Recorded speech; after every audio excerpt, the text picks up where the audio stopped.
полная неопределенность первенства мира. То есть, с одной стороны, ФИДЕ, там Илюмжинов начинает свои проекты, там, свои неусики строить. И понятно, что там, как говорится, практически бесконечный финансовый ресурс. А с другой стороны, здесь как бы ничего вообще нет. То есть надо понимать, куда двигаться. Значит, вся идея объединительного матча завершилась. Карпов провалился в Лас-Пальмасе и пошел вниз уже. Как бы, ну, то, что он там играет в ФИДЕ, уже как бы, ну, спонсоров реальных не интересует. Ну, вот этот тупик психологически сказывается на самом деле. Тем не менее, я продолжаю свою работу. Ну, традиционно, как бы, летние сборы всегда. Значит, на них надо что-то делать новое. Значит, и, скажем, в 97 году мы с Юрой принимаем решение, конечно. В общем, я устал играть старландийскую, проиграв Крамнику очередной раз в Новгороде. Понимаете, может, и не такая плохая была, но уже надоело просто. Вот эти варианты там, значит, пошли уже вот в главном, там, какая-то система с B4. И там надо, на самом деле, играть можно было. Но почему-то психологически мне не хотелось даже думать. Хотя на самом деле, там вот Раджабов играл, и вообще ничего, проблемы не было. Можно было играть, конечно. Но почему-то вот усталость какая-то, надо что-то другое играть. Естественно, выбор в сторону Грюнфельда идет, потому что я все-таки играл в Грюнфельд тогда, потом как бы я его забросил. В начале 90-х вот перешел на сталинистскую почти исключительно. Теперь, значит, возвращение. Ну, понятно, там и всякие ферзевые гамбиты еще можно играть. Ну, такое. Но как бы базовым дебютом буду делать защиту Грюнфельда. И начинаем как бы заниматься ей, защитой Грюнфельда. Уже в Тилбурге в 1997 году я уже осуществил переход. Тем не менее, проблема остается, значит, и тут приходит такая мысль в голову, что, может быть, задействовать Линарес. Ну, Рентеро, как организатор Линареса, тот бессменный такой, он как бы никогда нашим другом не был, но, тем не менее, человек был там хорошо встроенный в местную систему, собирал ресурсы. Я подумал, может быть, удастся что-то с ним сделать. Конечно, масштаб не тот был, но я подумал, может быть, это решение. И мы договариваемся с Рентеро о том, что там создается какая-то ассоциация, я уже не помню, как она называлась. WCC она называлась. WCC, да, правильно. Я помню, что там была проблема, связанная с испанским названием и с английским названием, потому что это все-таки она в Испании была, но тем не менее, как бы она должна была быть мировой. Рентеро был очень местный человек, даже не испанский, а именно там вот андалусийско-линарский, вот как бы вот встроенный именно в эту систему.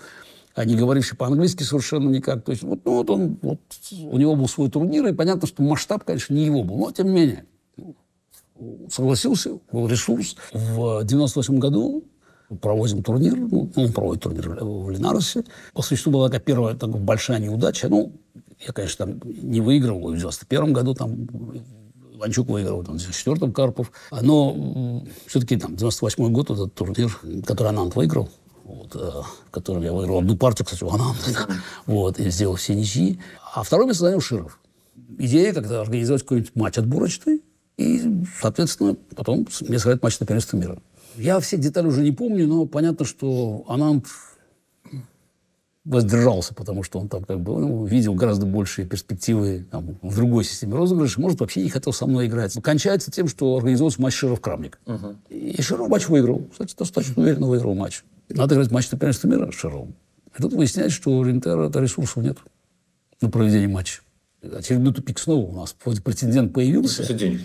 Денег нет, да? Денег нету. Но тут еще проблема, что с точки зрения там, какого-то серьезного спонсора, а что интересного, Каспаров, Широв, там счет там 10-0 уже на этот момент был. Или там, в общем, какой-то большой счет был, сухой. Но, тем не менее, он как бы законный претендент, и вот начинается свистопляска вокруг этого. И 98-й год тоже весь там проходит под знаком этих попыток довольно неуклюжих что-то как бы найти. Там, Широв там тоже пытается что-то искать, но ничего не получается. Рентеро довольно быстро сходится с дистанции. Не заплатив ему, да? Ну, я не знаю, там вообще там детали... так Широв говорит. Очень может быть, потому что все оказалось как бы зашито белыми нитками. Что еще можно было ожидать? Я еще раз говорю, масштаб, конечно, был не тот. В 98 году я мало играл, хотя, тем не менее, так вот если посмотреть, вроде турниров практически не было. Был Линарес, матч с Тиманом я сыграл в Праге, это Бессель Кок организовал. Тоже, кстати, возвращение Бессель Кока интересный момент. Возвращается Бессель. Там Ясser рядом с ним уже как организатор. Матч там я достаточно легко выиграл, 4-2. С таким же счетом, как тот матч? Да, на этот раз он был менее зрелищный, я выиграл 2 партии, там по-моему, 2-ю, 3-ю, и потом остальные были ничьи. Ну, в общем, перевес был игровой, достаточно очевидный. Тем не менее, год был для меня довольно в шахматном плане содержательный, потому что много работы было. Это тот случай, когда вот, значит, накапливались какие-то вещи, и более того, уже эти результаты, они где-то проявлялись. Значит, опять, события не главные были. Тем не менее, Рапид матч с Топаловым 4-0. Да, конечно, повезло в первой партии, тем не менее 4-0 в Софии. Топалов, в общем, тоже не мальчик с улицы. Да, все-таки. Причем уже после первой партии там доминация была абсолютной. Но, пожалуй, наиболее интересным, одним из пиковых событий в моей карьере шахматной был сеанс со сборной Израиля. Вообще же история уходит как бы там в 70-е годы. Это когда еще там мальчиком я играл вот во Дворце пионеров. Вот это турниры, которые уже там стали там, достоянием там, древней истории. Там на приз «Комсомольской правды». Впервые в 1973 году его провели. Вот, кстати, очень была хорошая идея. Но 98 год, вот как раз все эти сеансы, которые я играл, уже, вот по существу был пик, потому что я решил, что, может быть, попробовать сыграть уже вообще с профессиональной... я играл с профессиональной командой, конечно, и с клубной Бундеслиги, с немецкой сборной играл, с французской играл, но сборная Израиля все-таки отличалась. И все-таки Смирин, Хузман, Альтерман, Сутовский, 4 доски. С часами, да? С часами играли, играли с часами. И я думаю, что вообще, если смотреть по качеству партии, это вообще один из пиковых моментов моей карьеры. Но я выиграл все-таки 7-1. 4 человека играло? Да, это в 2 круга. Первый матч кончился 3-1. Значит, я выиграл у Сутовского черными и у Хузмана. Такие позиции сомнительные были. И ничьи были с Альтерманом и Смириным, после чего Смирин был очень расстроен. И сказал, во второй день, сказал Смирин, во второй день, да, будет все по-другому. Все было по-другому, все было 4-0. Причем я считаю, что там были партии со Смириным, с Хузманом, с Альтерманом просто были... Вот я сыграл там 4 партии, все примерно по 2 800. Просто все 4. То есть, это было такое... Бывают моменты обозрения. Вот этот день был, я не помню, это майский день. Да, но посмотреть на партии все-таки... Это не просто как там играли сильные гроссмейстеры. Просто я практически в каждой партии играл в одну силу. У меня было немножко больше, я не помню точно, там, полчаса лишнего времени, но тем не менее, все равно, понятно, я играл 4 серьезные партии. Это, конечно, вдохновляло. То есть я-то чувствовал, там богатырская сила еще есть. Хотя была неудача во Франкфурте. Там было 4 человека, значит, были там Анан, Крамник, Вася и я играли. И я, в общем, там сыграл неудачно. Я проиграл первые 2 партии проиграл. Значит, я проиграл и Ананду, и Крамнику черными. Сначала, по-моему, Крамнику проиграл в первом туре, да, в какой-то Грюнфельде. А потом проиграл Ананду. Там еще отмазался с Васей, но так и не оправился. В общем, в итоге 3-е место занял. Сыграл с Васей переигровку. Кстати, очень хороший матч был. Я выиграл 2,5-1,5. Хороший матч был по качеству. То есть я доволен был, потому что, понятно, результат мог быть и лучше. Все-таки играли за 3-е место, но играли с Иванчуком. И партия, которую я выиграл, белыми очень хорошая была. И там ничьи были. То есть качественные партии были. Я вообще чувствовал, что качество есть вообще игры. Летом мы сборы проводили, как перед матчем с Шировым. Должен же матч состояться когда-то, значит, да. Я к нему готовился. Бори Гельфанд подъехал. Я не помню, когда Полгар подъезжал, мы тоже немножко помню. Вот я не помню, в каком году сбивается. Это все у нас в Хорватии. Там столько лет проходили сборы. Но Бори был там Гельфанд, мы спали в Старандийскую, там как раз за белых. Потом он, кстати, хорошую партию у кого-то выиграл там, в каком-то турнире, там, просто почти полностью там шел по нашему анализу, да. И я начал там смотреть эти разработки, которые потом, они в 1999 году все начнут работать. К матчу подготовились, но матча нет. И потом короткий матч с Тимоном. И бесы начинают уже думать, видно всему, что о том они... как-то может вернуться вообще. У него всегда проблема была, что он всегда момент упускал. То есть, он бы мог в 90-м году и в 2002 году, если бы он решился баллотироваться, он, конечно, выиграл бы и там, и там. Мог стать президентом ФИДЕ. Точно в 2002 году, конечно, потому что Ильюжинов был не до этого. Он там боролся за политическое выживание в Калмыкии. И, в общем, была бы возможность такая. Но запаздывал всегда. Тоже такой момент. Но в 98 году начались эти разговоры. Там очень такой был у всех оптимизм. Прага, я помню, кстати, очень хорошо. Там все было организовано. Это был турнир? Нет, тут матч с Тимоном. Потом в итоге, без начинать делать турнир, он же переехал в Чехию, стал там главой там, этого чешского телекома. И постепенно начал там развивать шахматы. Ну, пиком будет этот турнир в Праге, вот где-то потом Пражские соглашения подписаны. То есть это будет пик вот этой деятельности без этого. Ну, это закладывалось тогда, вот эти камешки тогда закладывались. Вот. Но опять, проблема осталась. Матча нету. Главное, что я вообще как бы выпал в осадок. Значит, и меня начали в очередной раз хоронить. Ну, уже 35 лет уже вообще, ну, в принципе, звание непонятно какое, там уже начинаешь читать о том, что вообще-то это все как бы уже... Все это отжило. Тут вот сейчас вот Илюбжинов организовывает главные турниры. Ну, у меня все равно самый высокий рейтинг пока еще. Там, по-моему, только один раз мы с Крамником сравнялись, по-моему, там, в 95-м году. В одном рейтинг-листе мы стояли, 27-75 был. Потом я снова там ушел вверх, там, в свои там... Где-то в 2800 там обитаю, вот в нижней части 2800. Вот. Я, кстати, помню еще, когда я перевалил 2800 вот эти, в 90-м году. И я, в общем, очень страшно доволен был. Вот как раз Владимир Яковлевич, Аркадий Папов, Дворкович, который со мной, значит, там работал, мы ездили. Он говорит, что ты радуешься? Говорит, рейтинг большой, значит, дорога только вниз. Слишком большой разрыв. Я там сталкиваюсь с совершенно неожиданной для себя проблемой о том, что играть нельзя. Турниров нет. Просто, ну, во-первых, есть какая-то гонорары меняются, какие-то условия выставляют. Но турниров нет. Я тогда, значит, обращаюсь, вот я никогда не играл в Вейконзе. Ну, турнир-то там все забито уже, 14 человек, все занято. Тут, значит, мой менеджер, он обращается и говорит, что, ну, может быть, там, 15-м можете включить его, даже бог с гонораром, как бы, да просто надо поиграть. Не, никаких, в общем, никаких. Ну, тут вот, как бы, должна судьба вмешаться. Тут у Найджела тут второй ребенок там появляется, и он, в общем, снимается, освобождает место. Помог старому другу. И они говорят, ну, если место освободилось, ну, хорошо, тогда мы вас принимаем. Ну, я приехал в Вейконзе. Ну, вот это начало 99 год. И это там, самая большая турнирная серия побед, вот, которая у меня была. Кстати, я даже не уверен, что она вообще была там беспрерывная серия такая, в середине которой находится матч с Крамником. Как сказал сэр Иван, совершенно не вписывается в график. Просто там 10 турнирных побед, как бы там пару отделил первое место, вот, значит, как бы, ну, все. И вот и этот матч.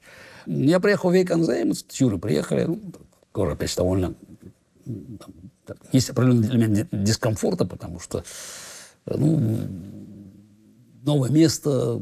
скажем так, не сильно ждали нас, но сейчас все смотрят так. Ну, там условия игры же тяжелые достаточно, там все в одном зале. Ну да, это больше давило то, что как бы, ожидания у всех какие-то были, ну, а может, не было ожиданий уже, как бы. Ну, вот такое ощущение, что, ну приехал, хорошо, сейчас как бы, ну, уже человек из прошлого.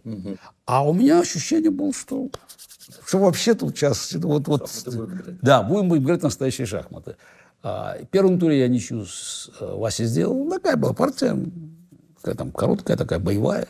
Ничья была. А потом будет самая большая серия у меня в жизни побед. Более того, если добавить еще блиц-турнир, то там получается 8 побед. 8 дней с победами, потому что было 7 побед в турнире. И еще был, там традиционно после второго дня проводился блиц. Блиц-турнир проводился.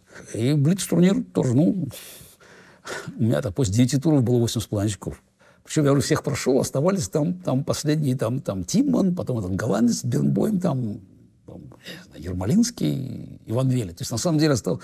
Но там я набрал 50% в оставшихся 4 турах. Вот единственное, это момент, когда просто какое-то падение. Я проиграл белым Бернбоймом. Ну, в принципе, любитель, понятно, знаешь, из клуба.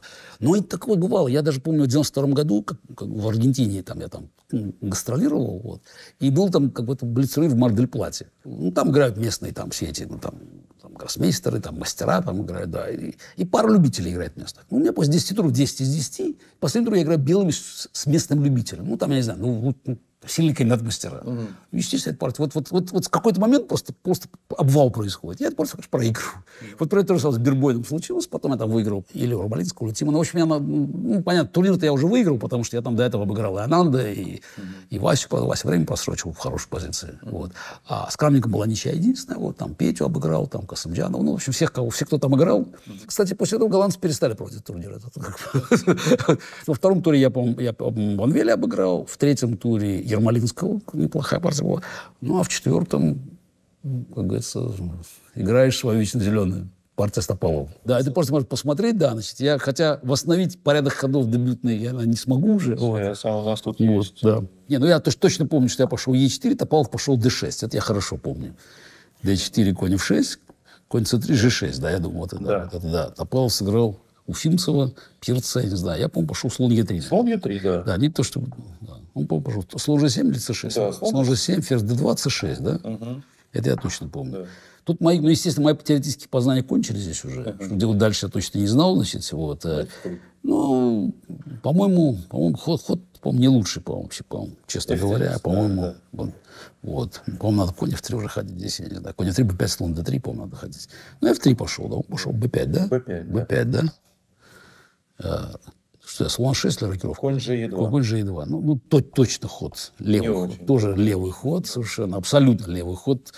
Вот, как бы, просто какие-то ходы надо делать. Да. Вот, конь БД7. Ну, черт, уже хороший пас, я уже вижу так. Слон H6.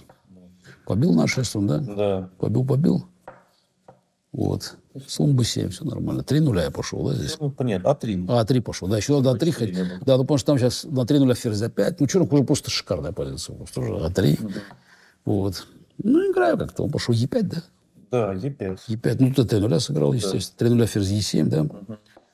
Король Б1, да, кажется? Да. Король Б1, А6, да? А6, да. Ну, грамотно играет, готовится всякие здесь тут. Там ЕД и С5, может быть, сейчас. Ходовой. Да. Да, конь С1. Конь С1, ЕД, да? Конь С1, 3-0. А 3-0, да, 3-0, да. Конь Б3, да? Да, конь Б3. Ну, как-то играем, как ходим туда-сюда. Король Б8 или что? ЕД? ЕД. Ну, ЕД не очень. Вот. Хотя? Не, ЕД хороший ход. ЕД хороший. Ладья Ладья 4, С5. С5. Ладья. Да. Конь Б6, да. Здесь я G3, по-моему, пошел, да? Да, G3. Правильный ход это? Не знаю, уже не помню. Да. Ну, можно было ферзь Е3. Но... Ферзь Е3. Ну, ощущение, что у белых все-таки какое-то давление есть все-таки. Ферзь Е3 действительно стоил, чтобы D5 на C5 висела пешка. G3. Здесь он пошел D5 или король B8? Ну, король B8. B8. И конь А5. А, конь А5. Конь А5, слон А8, да? Ага. Слон H3 где? Да, слон H3. С комментарием, а что еще делать? D5, да? Да, D5. Ферзь F4 шаг. Король F7. Ладья H1. Это правильный ход? Ладья H1? Да, я уже не помню. Да, нормально.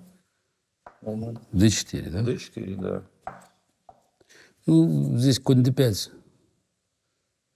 Авантюра. Так в книге написано вашей. Ну да. Но я-то, в принципе, уже идею видел. Да? Ну как, я как идею я не мог досчитать, но как бы я слишком интересная идея была, чтобы как бы такое, чтобы... А идея такую... в чем? Вот на данном этапе в чем вы ее видите? Открыт, ладья D4, я уже смотрел. Просто. Ну, я до конца не мог досчитать все, но я понимал, что там... Куда будет? Что оно должно как-то там уже, знаешь, контуры, бессмертия начали вырисовываться. Надо бы коня 2 просто идти, да, здесь? Да. Ну, на самом деле, это не очень хороший позиционный черный, да, здесь? Вот. После коня 2? Не очень. Белый. Ну, нет, равно. Равно, поэтому. Может быть, да. Ну, да, но на самом деле черный все-таки... Ну, это надо бы, конечно, ферзь D3 объективно вернуться. Ну, хорошо. Конь D5, значит, конь D5, BD5. Да. Ну, правильный ход конь BD5, естественно. Это ферзь D6. Вот, ну, тут да. Тут начинается. Тут достаточно очевидно было, в принципе, что ладья D4. Вот. Ну, я, конечно, здесь ход король B6 зевнул. Король B6, да, здесь надо ходить было? Сейчас или как? Или... Вместо чего? Здесь. Вместо... да, король B6. Здесь король B6, король B6 ход зевнул. Ну.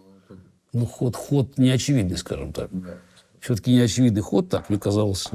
Вот. Но Топалов довольно быстро в ЦД пошел. Кстати, он тоже видел это все. Он просто считал, что будет повторение. Но вот интересно, вот оценка была. Он увидел вариант вот главный с ферзь c7, но он считал, что будет вот сейчас дальше мы посмотрим, что я буду повторять позицию, ну, потому что, не может же быть мат, когда там ладья и фигура лишняя. То есть это 19 век, знаешь, это там Андерсон, там Кизерицкий какой-нибудь, там так не бывает. Психологически. Потому что он сказал достаточно быстро, и я ему верю, что он действительно видел как бы основную линию. Вот, но считал, что там будет ничья. Вот, мы сейчас до этого дойдем. Вот. ЦД проигрывает партию форсированно. Вот тут... Быстро изменилось. Вот шахмат такая игра интересная. Все вроде народно. Тут все-таки просто такой уникальный начинает складываться такой пасьянс, вообще достаточно редкий, чтобы тут все сложилось вот так вот. Потому что после ЦД теперь черный король форсирован. Тут на самом деле не форсировано, можно было мат раньше поставить, но, в общем, дальше уже я довольно четко вижу, я весь вариант вижу до конца. Вот здесь я уже... Почему я играю тоже быстро? Потому что я увидел... Вот бывает так, вот я вариант начинаешь видеть... Причем я даже не понимаю, как это происходит. В конце, конечный. Потому что все идет дальше. Варианты форсированные, как бы, да, вот, и я понимаю, что вот я смотрю, значит, там ферзь за 6 шаг, король b4, c3, и вот король будет здесь. Вот. Но пока надо, пока ладья 7 шаг, вообще ход такой, да, одну ладью подали, тебе вторую. Брать, конечно, красиво. Ферзь b4, король b8, ферзь b6 шах, конь c6, ферзь за7 мат. Просто такое. Вот, мат просто белый ставят. Брать нельзя. Король b6. Вот, да, значит, король b8, ферзь bd4, тоже самое, тоже конец. То же самое. Поэтому надо идти королем вперед только. Ферзь bd4 шаг. Да. Вынужден брать? Вынужден брать. Там вынужден, да, потому что, ферзь c5 еще какой-то ход есть там, но там, по-моему, там просто будет плохо. Да, там-то сильно. Тоже. Да, тоже. Длинный вариант. Да. Король a5, b4, король a4, ферзь c3. Да. Все это. Теперь он обязан ферзь d5 ходить. Потому что после слона d5 король b2. Просто ферзь b3 мат следующий. Такой бывает только в этих... Пешка мат будет. Пешка мат будет. Мат будет пешкой. Это такое бывает в этюдах. Коробочка такая, ферзь c3, поэтому единственный ход ферзь d5 здесь. И здесь я говорю, именно потому, что я видел, что будет дальше, я поэтому, как говорится, не нашел здесь... Вот здесь как ладья a7, да? Нет. Это вместо ферзь c3. Вот, вместо ферзь ладья 7 выиграл. Вот ладья 7 ход, потом, сказать, Коваликова нашел потом уже, я не знаю, с компьютером или нет. Ладья 7, я-то шел по своей линии уже, потому что я мне сказал, ладья 7, ход сложный для человека очень, потому что вроде черных много возможностей, на самом деле, возможностей много, а ходов мало. Такой ход, не знаю. Да. Очень компьютерный. Ход компьютерный, потому что дальше, значит, теперь ферзем не может на d5 брать. Слон b7 лучше ход, по-моему, здесь дал. Наверняка цветной тоже был такой. Нет, цветного-то не было. Слон b7, да. Все-таки надо забывать, что у белых там ладьи и фигуры не хватает. Слон b7, по-моему, да, надо ходить. Ладья b7, да? Да, ладья b7, ладья d5, от 30 ходов вариант. Конь d5. Да. Ладья 7, слон d7. Тут начинаются ходы просто. Неподъемные. Неподъемные ходы, совершенно неподъемные ходы. Вот, слон d7. Ладья d7, ферзь b2. Ферзь b2, да. И мат. Да. Там ладейный эндшпиль безнадежный. Да. Не мат, а ладейный эндшпиль безнадежный. Но это опять, это посчитать, как бы, знаешь, и опять это слишком тихие ходы, понимаешь, что начинаются. Да. Поэтому... Я, конечно, ферзь c3 пошел, ферзь d5. И Топалов этот вариант видел, как он сказал. Он считал, что дальше ферзь c7 сейчас будет ход сделан, и он дает вечный шаг. То есть, как бы это... Нормально. Прекрасно, отличная партия. Да. Ферзь d1, ферзь d4, вечный шаг. Разошлись. Есть о чем поговорить на пресс-конференции. Да, на пресс-конференции, да. Я хожу ладья a7. Он был удивлен немножко, но теперь вынужден он ходить. Слон b7, потому что если защищать ладья d6, то король b2, и ферзь d4 нет хода, ладья a6 мат там был. Поэтому опять единственное. Слон b7, я бью на b7. Вот такая позиция возникает. У черных лишняя ладья. И ход. И ход еще их. И ход для черных еще. И ладья лишняя. И нет угрозы. Ну, угрозы нет, угрозы понятно, угроза сейчас ладья 7. Ну, если ход белых, то угрозы, ну, мата нет сейчас. Вот, ну, нет, ну, как бы, да. Ну, просто мата прямого нету, в принципе. По-моему, сильнейший ход был ладья H8 здесь, да, кажется? Да. Ладья E8 был ход сильнейшим. Там сложные варианты. Ну, там эндшпиль возникает, в общем, и там черные могут спастись в эндшпиле. Вот, значит, ладья H8. Ну, Топалов сделал ход, конечно. Тот ход, который начинает считать человек, ферзь C4. Ну, как, куда естественнее ход? Ферзь C4. Коробку. Разрушать коробку. Опять, это психологически то, что я самое. То, что я и считал. Ферзь C4. Как бы напрашивать. Ведь ветка же напрашивается. Ну, как? Белые хотят так пойти. Значит, ходов здесь нету никаких. Значит, в принципе, это вариант. Так ходить нельзя, потому что король А2, ферзь Б3 мат. То есть, в принципе, здесь ходов реально не видно здесь. Поэтому ферзь С4 надо. И вот здесь дальше опять форсировано. Ферзь Бт6. Король Бт3. Топалов здесь просто ферзь Бт6. Король Б4. Ну, вообще кажется, что все, у черных качество лишнее, последний. Отчаянный, здесь С3, отчаянный. Король Бт3. Ферзь А1 шах. Белые, теперь возвращаться сюда нельзя, потому что там ферзь Б2. Там просто, в итоге все равно или мат, или ферзь теряется. Там. Ферзь Б3, ладья Б5, король А5 шах, ладья А7. Там. Король Д2. Кстати, тут тоже, видите, Топалов, он довольно быстро считает, тоже интересно. Король Д2, ферзь Б2 шах.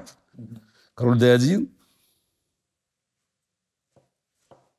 И слон F1.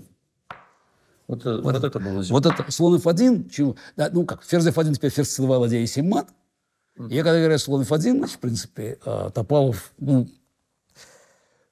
достаточно быстро ходит. Он уже увидел это, конечно же. Он ходит ладья D2, и он пристает встать, но встать он не успел. Потому что я не удержался. Это, конечно, да, финал. Так главное, что я вспоминаю в таких случаях Тиграна Вартановича, который говорил, что шахмат на самом деле это игра чисто тактическая. Там все эти позиционные ужимки, все это на самом деле не имеет значения. Вот пешечка одна будет стоять на другом месте, вот стой пешка тут, и ладья бы там не висела. Вот просто когда это разница, на самом деле маленький нюанс, ладья висит. Все красиво, конечно, но стой пешка тут или ладья стой здесь, и белые не могли бы выиграть. Потому что ладья не висит. А тут... он еще посопротивлялся, но все-таки ферзь есть ферзь. Давайте до конца. Ладья d7, слон c4, bc, ферзь bh8. Ладья d2 пошел здесь, да, кажется, или как-то, или ладья b8. Ладья d3. Ладья d3. Ладья d3. Ферзь a8. Широко ферзь такой. Ферзь, да. c3. c3, ферзь d4, шах. И все. Да. Король E1, F4, F5. F4, F5, король c2, да? Не хотел расставаться с такой красивой партией. Король c2. F4, F5, король c1. Король c1, да, я даже вообще не даю ничего собрать. Да. Все, а дальше это ферзь. Ладья d2, ферзь a7 сдался. Я даже эту пешку не отдаем. Даже эту пешку не отдаем. Вот такая самая эффектная, да, комбинация. Да. Комбинация. Партия сама по себе, она именно до этой комбинации. Это прелюдия была, в принципе. Всегда, как говорится, комбинация должны двое создавать. Пойдем король b6, все было по-другому. А вы помните, как это все? Чуть-чуть. Есть какие-то воспоминания? Картинка, как люди. У меня картинка смотрели. На самом деле, там, мне кажется, не так много народу было, но вообще... потому что... Шахматисты другие. Когда такое происходит, обычно те, кто играют, они там бросают свои партии. Я помню, потом Ермолинский ко мне подошел, он уже ушел, он сыграл раньше. Он подошел ко мне, за ужином сказал, посмотрел партию, он в трансляции. Очень круто, сказал. Кто-то подходил. Но на самом деле, мне кажется, уже народу было не так много. Почему-то ощущение, что на сцене было не так много народу. Все-таки это конец тура был. Не знаю почему, но ощущение, что народу было не так много. Но я помню больше партию, чем людей вокруг. Есть свой ладья d7, вот это ощущение, когда что-то великое происходит. Конечно, такая победа, она добавляет и уверенность, и все начинают смотреть уже по-другому. Во-первых, 3,5-4. Причем интересно, что этот турнир, в котором Анант играл тоже блестяще. Надо понимать, что Анант играет тоже турнир жизни. Как он потом, по-моему, Фридлер рассказывал, говорил ему, что, слушай, я сыграл лучший турнир жизни, набрал +6. и занял 2-е место. Это его лучший результат век конца. Плюс 6. В 5-м туре я обыграл Рейндермана. Там каждая партия была интересная. А в 6-м туре Пикета, а в 7-м туре партия с Шировым. Там как раз вот я там применяю вот, одну из разработок. Не очень хорошая, на самом деле, она была. Потом уже по ходу турнира люди нашли опровержение. Но на партию с Шировым хватило. Там, вот как раз в этом варианте в Найдорфе. Это одна из идей была, которую мы анализировали с Гельфандом. Я предложил ее. И как бы мы считали, что вот работает рокировка. Здесь, конечно, совершенно неожиданный ход Е7, Е6. Причем тут разный ход делал. Тут, например, Салов был шел на d4, потом F6, потом как бы идея такая, слона ограничить, эта пешка защищена. Там, вот, ну, понятно, что у белых все-таки там лучше позиция. А я пошел Е6, ну, ход вообще настолько антипозиционный, потому что пешка слабая здесь, как бы, это вообще висит вообще, ну, все, такое ощущение, что сдаться надо. Но мы эту позицию смотрели, кстати, тут интересно, потому что меня вдохновило, то, что на самом деле ключевые ходы, которые, например, скажем, какой-нибудь b3, например, ход. Со словом c3, bc, e5. И очень непонятная позиция. То есть очень интересная игра, потому что сразу тут оказывается, ну, у белых тут все тут отрезано. На самом деле, ну, черные там рано разовьются, а все это вот эти свои плюсы остаются. Вот. Если конь d2, то вот как раз это здесь важно. Тогда просто конь c6 ходим здесь, жертвуем пешку b5, очень хорошая игра тоже. За счет того, что здесь поля центральные контролируем. Размен там у черных шикарная компенсация. Вот, просто, ну вот, значит, ну, ход ладья Е1, видите, что зевнули. Ладья Е1, ход, который реально опровергает все это. Ладья Е1, потом уже догадались. Но Широв пошел ферзь d2. Вот этот ход как раз напрашивается, это и то, к чему мы готовились. И здесь ход конь d7 очень сильный. Очень сильный ход конь d7, конь успевает на e5 теперь. Вот то, что... Вот. Широв считал, что слон d6, конь e5, он, конечно, конь db5, здесь увидел ход. И здесь после АБ, АБ, конь b5 и сильный ход f6. Теперь после конь c7, конь a8, конь c4. Вот разработка была. Он, по-моему, пошел как-то там ферзь b4, там, ферзь b4, король e7, взял на e5. Там упорно сопротивлялся, но... Опять проиграл. Выиграл Широв, потом я еще до кучи выиграл у Касымджанова. Ну, тогда еще никто не подозревал, да, его... О его величии. Да, еще о его величии шахматом, да, еще не знали. А потом, вот опять начинает наступать тот самый момент. Вот это вот очень интересно, когда все, как бы, вот уже все отключается. Просто вот Юра, правда, там другое объяснение придумал, как бы, такое религиозно-философское. После партии с Соколовым это задал счастное. Он сказал, слава Богу. Я говорю, что слава Богу? Он говорит, ты понимаешь, обстановка, ты заходишь туда, все просто ненавидят так, что дальше некуда. Потому что если бы ты выиграл Соколова, мы могли попасть под машину.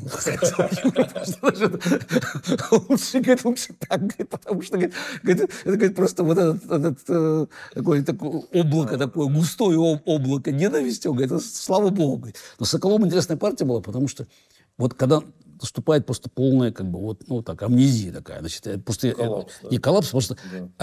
То, что я причем помнил совершенно точно, что в 1974 году перед спартакиадой школьников в Алма-Ате Шакаров показывал нам, как черные, как опровергается этот вариант. Просто, то есть, и где-то у меня все это было записано, я помню, в тетрадках. Потом я нашел уже в тетрадках, все это записано было в 1974 году. Более того, я даже помню, что была партия в матче Азербайджан-Москва. Радчик Тавадян, что выиграл партию черными. Вот просто вот. И тем не менее, вот просто, я не могу просто тормозни на 5 минут и просто вспомни вариант. Потому что Соколов-то играл, вот они с Тимоном готовили. Но он не ожидал, во-первых, конечно, Немцович. Я думал, что он будет играть на индийскую. Мы там какие-то там варианты смотрели с ней с Юрой.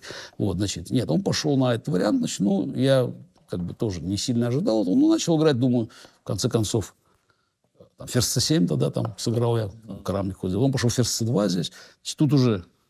Я какие-то варианты там сейчас видел, там, как Крамник там играл, ферзь c7, cd, ед, вот эти позиции. Ну, думаю, там будем играть. Ферзь c2 пошел Соколов, он меня провоцирует на взятие. Это e5, слон d3, ладья e8, да, по-моему, здесь. e4, ед, cd, слон g4. Ну, это вообще вариант, он из такой, с глубины времен, там еще в 1953 году, там,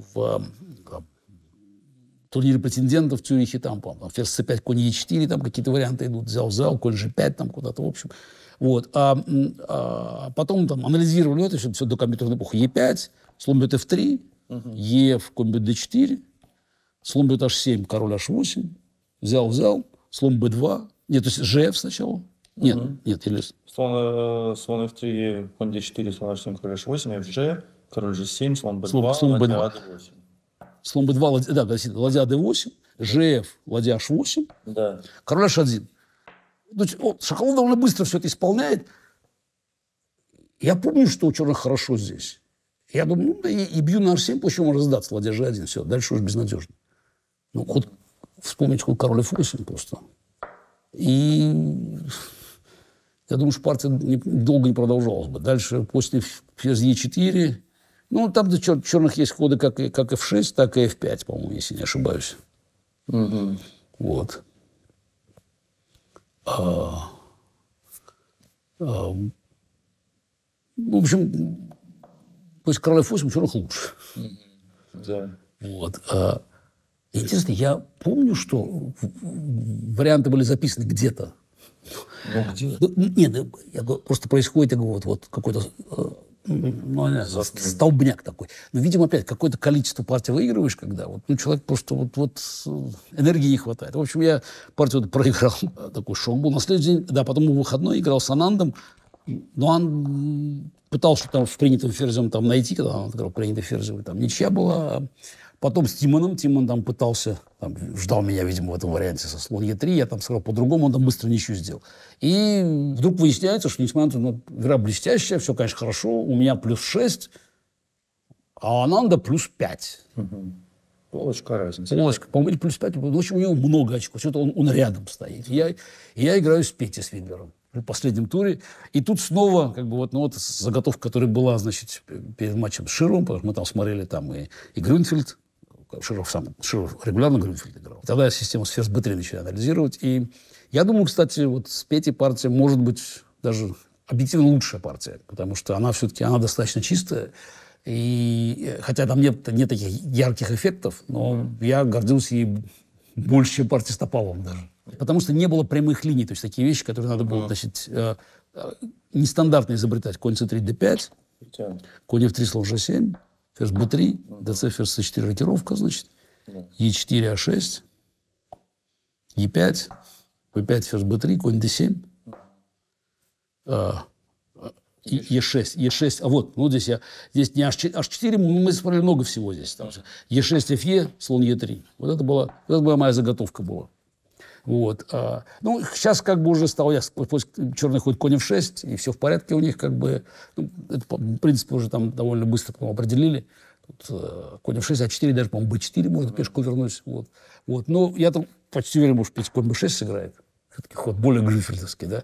h4, конь c6, достаточно быстро. h5, теперь было такой ладья f3, тут все тут. Gf, конь d4. Здесь, значит, важный ход еще ладья d1. Вот. Я думаю, что уже тут сейчас очень у нас все хорошо. На самом деле, здесь очень интересно Петя находит игру, потому что мне казалось, что уже здесь серьезный перес убил. c5. c5, да, там дальше? c5, hg, слон d4, cd, hg.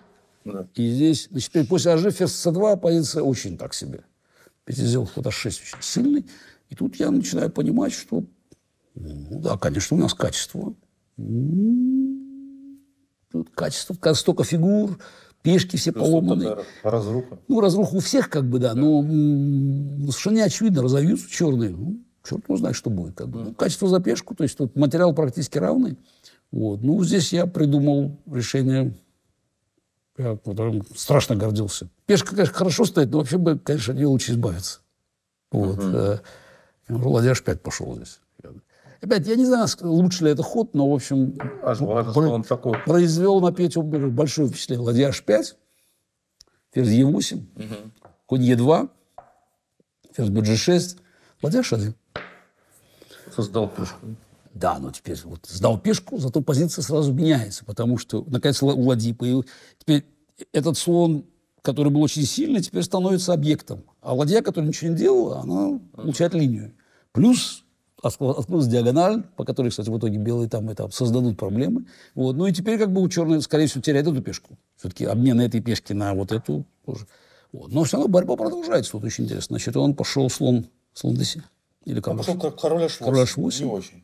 Да, опять естественная реакция. Ладья g1, да, помню? Да. Ладья g1, ферзь f7, конь b4, да? Да. Слон d7. Конь d5. Или конь d5, да. Конь d5. Да, конь d5. Но опять снова такая ситуация. Ну, вроде бы черные консолидировались. Тут тоже очень важный ход.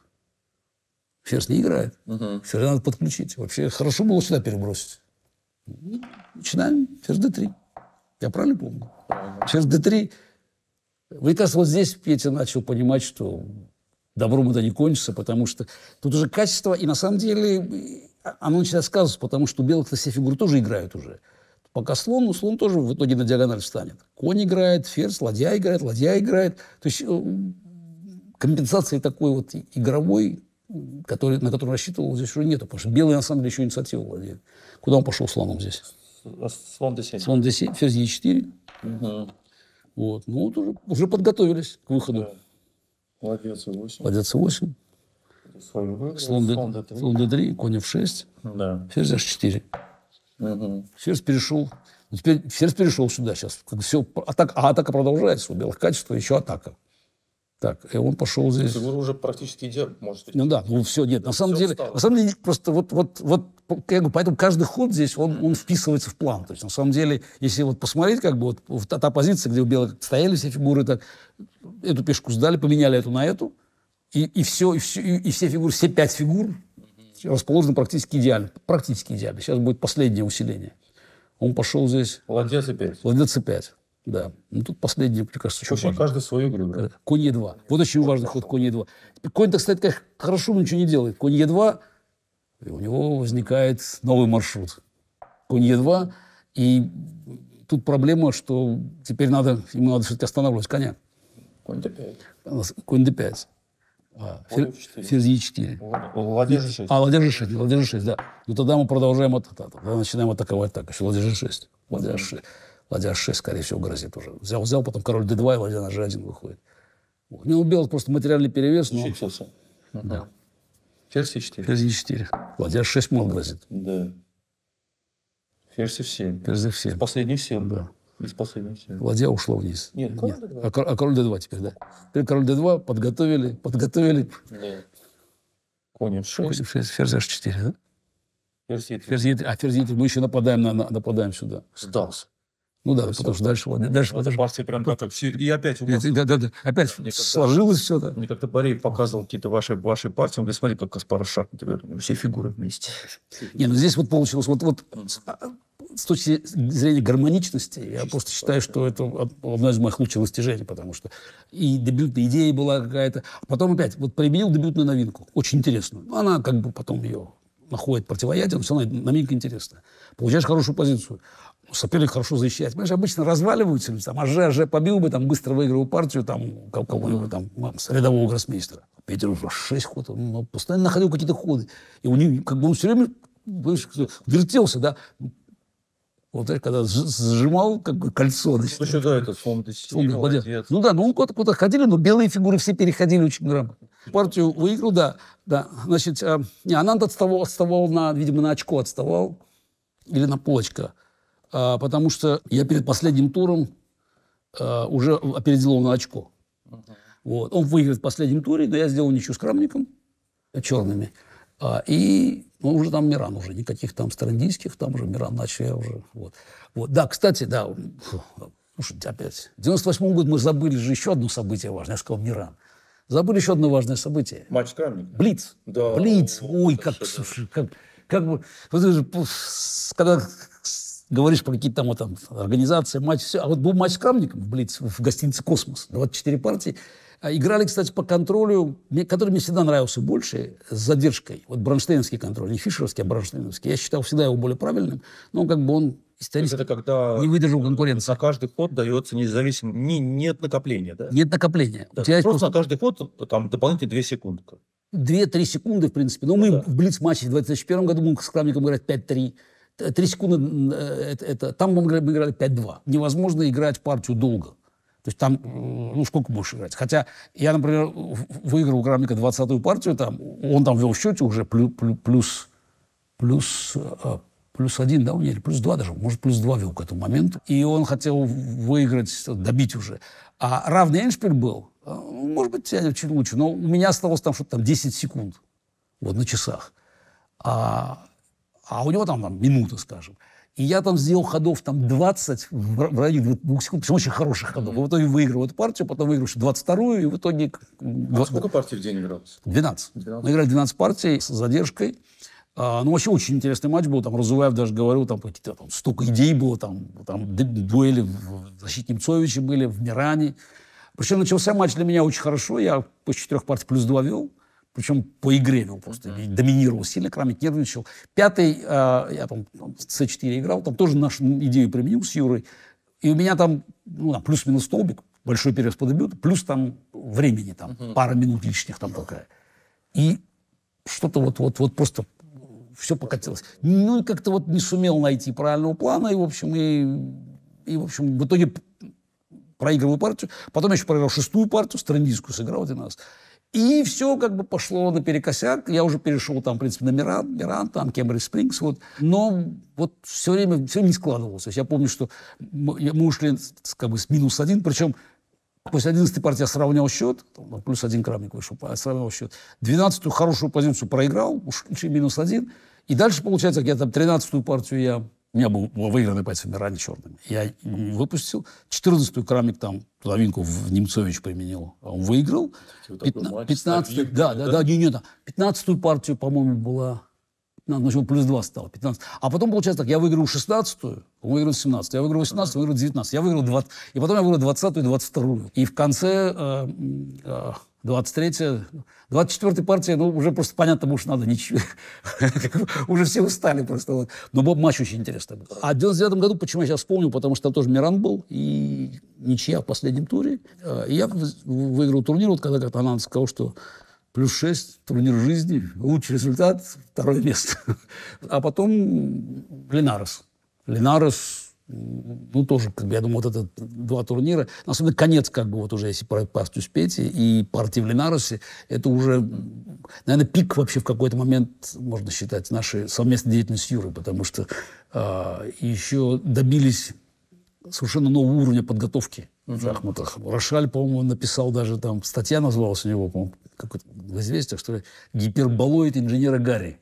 Если кто инженера Гаррина, ну, просто ну, помоложе не помнит советскую фантастику, но потому что вот возможность вот совмещать вот эту как бы творческую энергию как бы человека и вот уже компьютерный, ну, достаточно компьютерную мощь.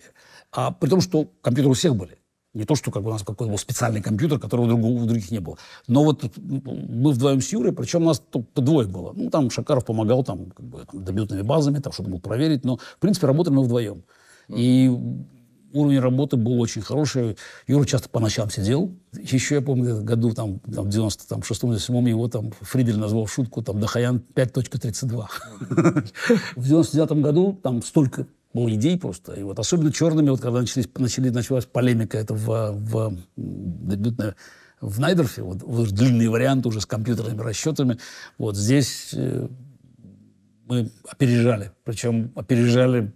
Раньше когда опережал там на годы. На самом деле тут опережаешь на 1 партию, потому что после сыграл эту партию, и дальше все ее посмотрели.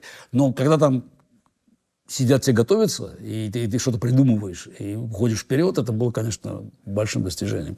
Линарес 99-й, там, в общем, началось, там я еще ничего с Петей сделал, а потом там был турнир, я там подряд выиграл там 5 партий черными. Я выиграл у Иванчука, у Топалова, соответственно. А с Анандом была ничья. Кстати, была такая партия была. Там тоже очень... Вот партию я не выиграл, но на самом деле я просто помню... Потому что там d4, d5 был у нас, там c4, ну, был ферзевый гамбит принятый. Конь f3, значит, вот этот Ананд играл регулярно тогда. Конь c6, рокировка слон e6, слон b5, слон c5. Конь d2, я пошел здесь. Ну, там главный ход тут как конь e7, конь g5. Ну, Ананд пошел ферзь d6. Тут он сделал там новый ход. Ну, новый ход что-то сделал, подготовился. И здесь я, честно говоря, был, вот опять, вот находится идея. Я был страшно горд, что я такую идею нашел вообще. Потому что я много вариантов просчитал. Вот, ну, я пошел e5 здесь. Ферзь d5. Конь g5. G5, да? 3-0. 3-0, слон c4, ферзь d7, конь e6, fe. Я пошел с b4. Ну, вообще, ну, понимаешь, гамбит Эванса какой-то, но вообще ход такой редкий ход. Да. На самом деле, ну и тут выясняется, что тут на самом деле колоссальные проблемы у черных, потому что там, слон b4, ферзь b3, там ладья b1, там начнет сразу сюда давление, потому что вот, Ананд... Лучший ход чуть ли не слон b6 вообще был. Вот, как бы Ананд пошел конь b4 здесь, да? Пошел конь b4. Конь b4, конь e4. Нет, ферзь b3. Или ферзь b4. Нет, ферзь b3, конь d5. Да. Конь e4, слон b6, a4. Слон 6, а4. a4, a5. Слон d2 или... Конь d6, конь d6, а вот конь d6 шах. Король b8. Король b8. Набросился. Король b8. Слон d5, ед. И здесь страшно ход слон d2. Слон d2, а слон опять грозит. Должен брать cd. Вот это я вариант, в принципе, просчитал. Так, de, вот, f4. Просто такая атака идет на ровном месте.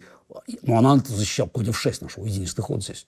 Конь f6, fe, конь e4. Ну и дальше я там не нашел выигрыша. Ну там выигрыша не было, был перевес у белых. Я уже не помню, как конь f6. Потому что e4 очень красиво. e4, f5, идея здесь. e3, слон e1. Слон всегда попадает на эту диагональ и конец. То есть конь f6 единственный ход, fe, конь e4. И здесь я не помню, то надо было, то ли слон опять надо было. Слон f4 надо было. А я пошел слон опять, да? Да, вот. А надо было слон f4 ходить. Слон f4, король, ферзь c6, ферзь d4. Ферзь c4. Опять что длинный, опять вариант. Ферзь c4, и там e6 шах, да, наверное? Или... Ферзь d4, ферзь c4, dc, ладья e1, e7, там, поехали дальше. Ну, то есть e6 шах здесь сначала. Да, e6 шах, король a8, взял ладья e1, e7, там, ну, в общем, белый все-таки там, видимо, побеждает. Да, но устал уже. Но, с другой стороны, все равно такие идеи нащупал. Вот. Потом в четвертом туре ничья была с Крамником. Потом я выиграл Адамса черными. Да. Черными, да? Нет, белыми. Нет, выиграл черными. Я выиграл черными Адамса. Нет, черными. Выиграл черный Адамс в закрытой солянке.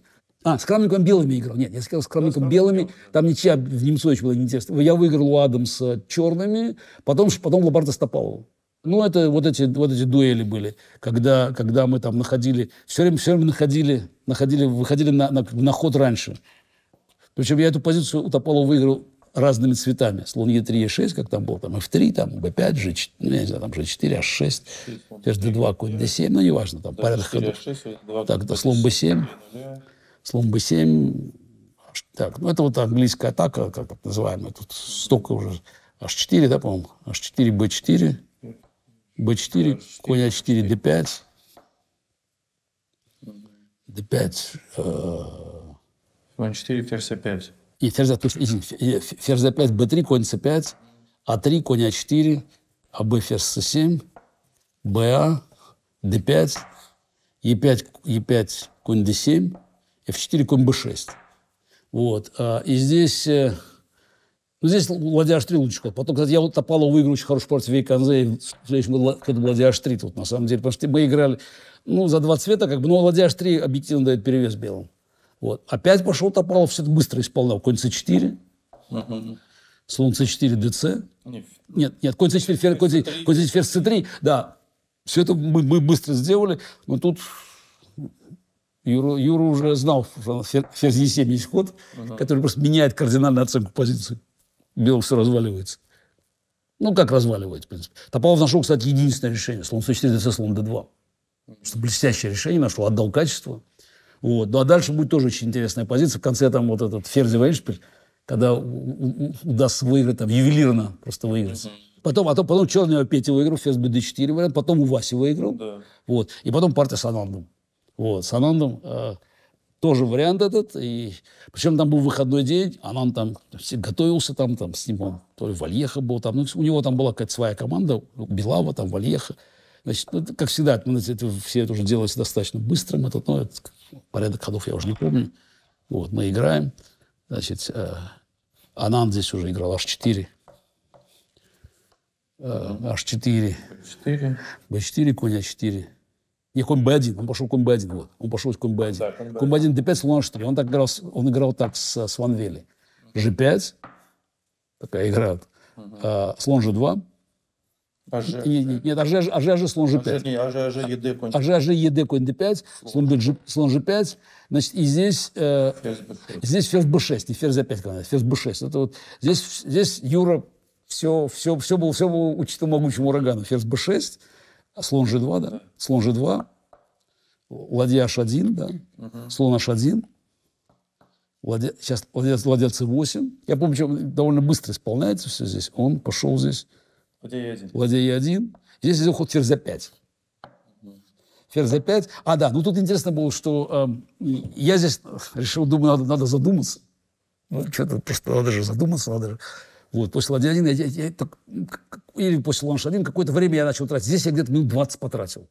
При том, что все было уже, я уже знал, что ничья форсированная, потому что Юра все посмотрел, как бы, да, значит, я проверял все. Но тут, думаю, надо посмотреть, чтобы Ананд все-таки...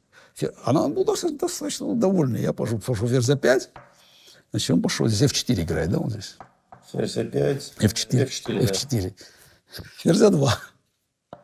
F5. Что страшно? Нет, не страшно. Страшно не то слово просто. Как тут конец уже просто. Уже все. Ананд уже тут, значит, ждал. Конь C5. Да. Фе. Да. Слон G7. И тут у Ананда наступает шок. Нет, она просто компьютерная. Да. У него наступает шок. То есть у него осталось тут... Вот, какой-то ход, номер хода? 21. У него осталось после 5 минут просто часа. Да? Не, он потратил... Но как? Он здесь хоть Ев, король F7, и он понимает, что как бы тут дальше мат уже. Понимаешь? Черный ставит мат же сейчас. Понимаешь, тут же причем король стоит вообще один здесь. Да? Это такая компьютерная игра. Король один. Вот. Ничью делал ферзь 2 и ферзь F5, если я не ошибаюсь. Ферзь F2, король G8, ферзь F5. Да, единственный ход делал. Но такое увидеть за доской невозможно просто. Тем более, что у тебя шок просто. Тут он уже все понял, что, конечно, все мои были там, задумался. Я мог сделать это за 20 секунд, мне 20 минут не надо было. Вот. Грозят просто матой. Просто слон D4, конь, все висит просто здесь уже. Вот.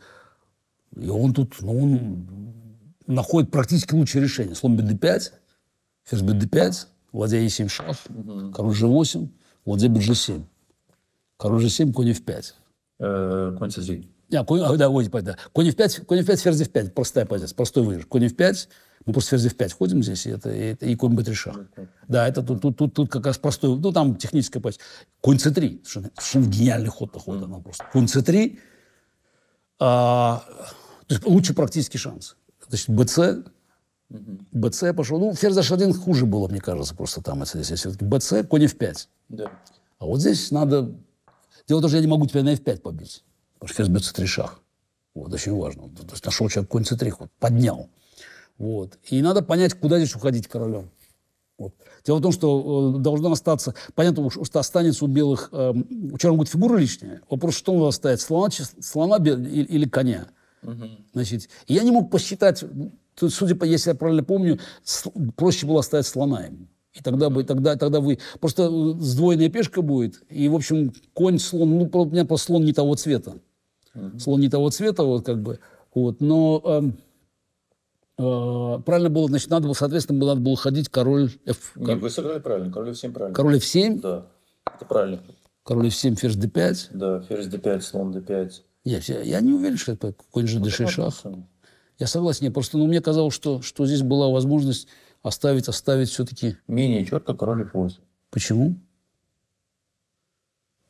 Потому что слон А6 и король F7. Нет, вот король F8, вот я не знаю, слон А6, король Е8. Нет, король F7. Нет, тогда король уходит туда, в принципе, это то же самое. Я думал, король Е8 и отдать.